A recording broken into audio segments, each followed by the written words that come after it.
Leo ni siku ya upendo, kesho hatuna matatizo. I'm glad I made this film with this crew because I don't think there's another crew that would have made this film. No worries, no problem. Yes.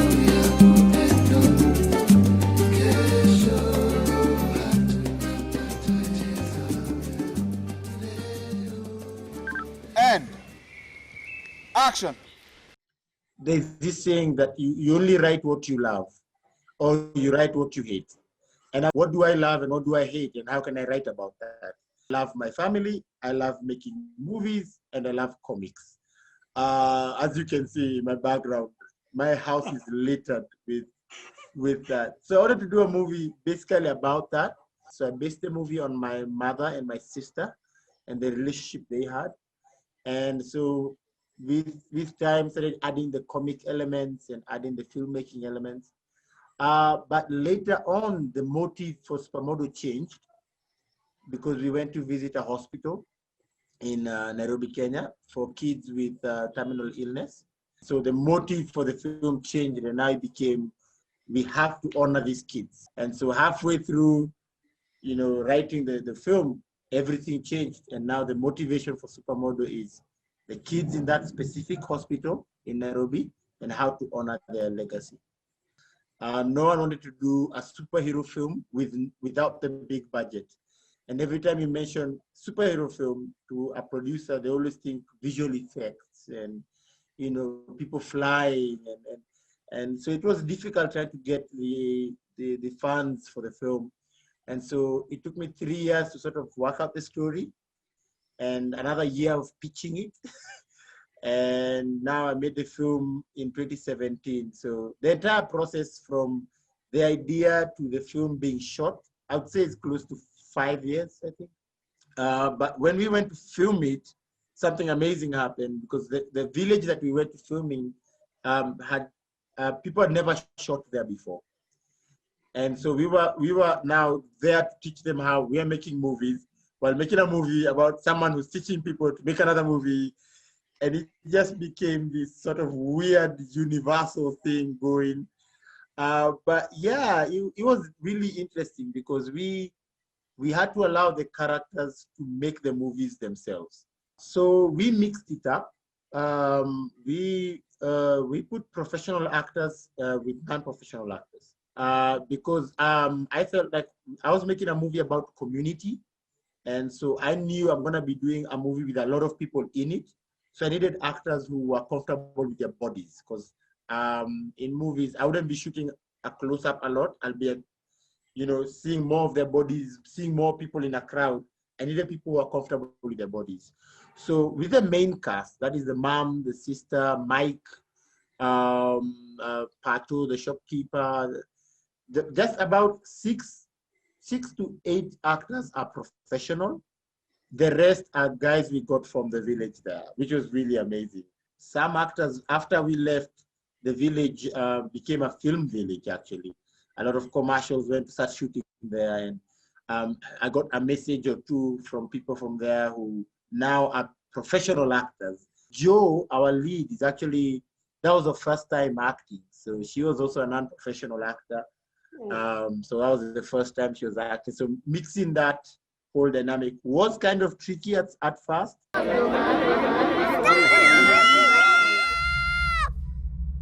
The original idea was Joe was a boy, actually. He was called Joshua, the boy. And so I was going through audition tapes and we auditioned about 500 kids to get our Joe.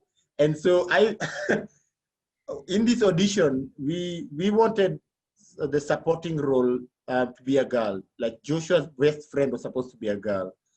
But in walked Stacy, who now plays Joe. She walked in and there's just something about her. I had a conversation with her for like a minute and I told people, she's going to be the one. Then it's almost like the cogs in our head started turning. Like, we have an opportunity to show a world that is so different. A world of an all-female family. And a world where, we can mix it up and sort of find a balance. And this is a world where gender doesn't matter. The boys and the girls are both playing the same sport. You know, the boys and the girls are still the ones making movies. There is no gender role.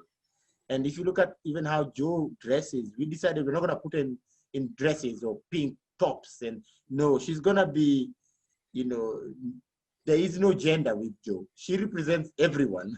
And so we made that decision, started from meeting with Stacy and just watching something about her, and even having to shave her head, which was the biggest decision of her entire life. But it all came into place by this one little girl who walked into an audition room and changed an entire movie. That was inspiring, man. I can't take credit for that. So it is quite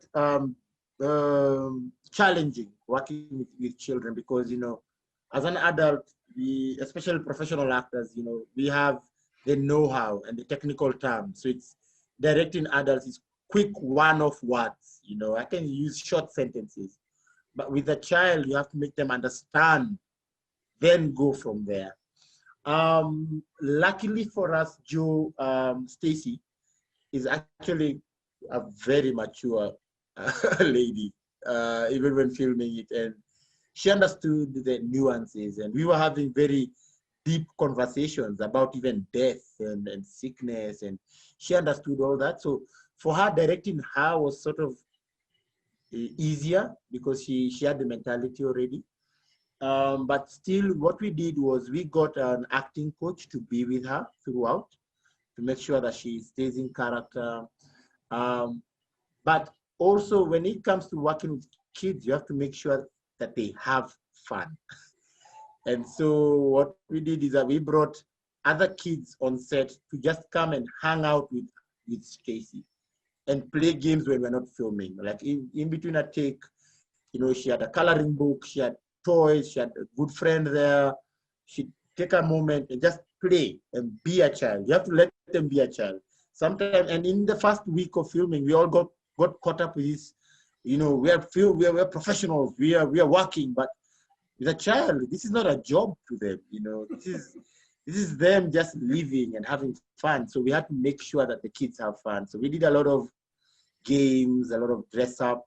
Actually, there's a time we dressed up for her, and you have to be able to do those things and let the child thrive in the space and let them be them.